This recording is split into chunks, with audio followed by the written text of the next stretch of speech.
এইভাবে যদি একবার মাংস বানানো যায় আর যদি রুটি পরোটা ভাত দিয়ে খাওয়া যায় তাহলে তো কোনো কথাই হবে না।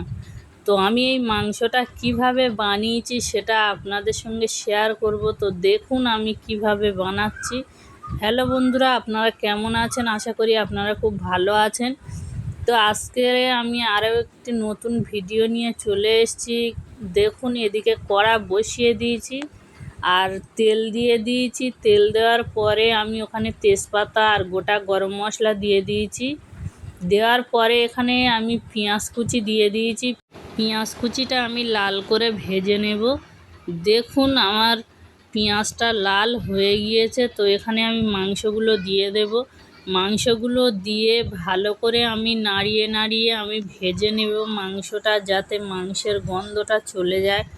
তো এইভাবে ভালো করে আমি নাড়িয়ে নাড়িয়ে ভেজে নেব। দেখুন এটাকে এপাশ ওপাশ করে নাড়তে নাড়তে দেখুন কত সুন্দরভাবে এর থেকে একটু পানি ছাড়বে, তেল ছাড়বে দেখুন।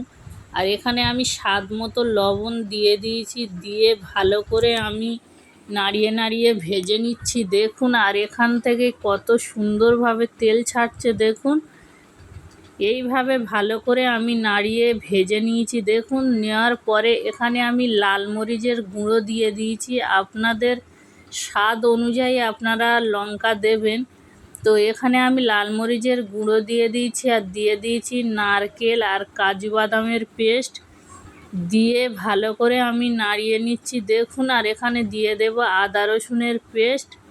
আর এখানে আমি হলুদ গুঁড়ো ব্যবহার করব না। তো দেখুন এইভাবে ভালো করে আমি নাড়িয়ে নাড়িয়ে কষিয়ে নিচ্ছি।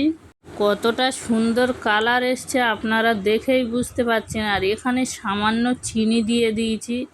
যেহেতু নারকেল দিয়ে যে কোনো কিছু রান্না করলে সেখানে একটু চিনি না দিলে ভালো লাগে না। চিনিটা দিলে তার স্বাদ অন্যরকম হয়ে যায়। তো দেখুন এখানে আমি আবারও ভালো করে নাড়িয়ে নাড়িয়ে কষিয়ে নিচ্ছি, ভালো করে তেলের উপরে ভেজে নিচ্ছি। আর এখানে অল্প করে পানি দিয়ে দিয়েছি মাংসটা সিদ্ধ হওয়ার মতো। তো পানিটা শুকিয়ে গেলে আপনাদেরকে দেখাচ্ছি। দেখুন পানিটা শুকিয়ে গিয়েছে।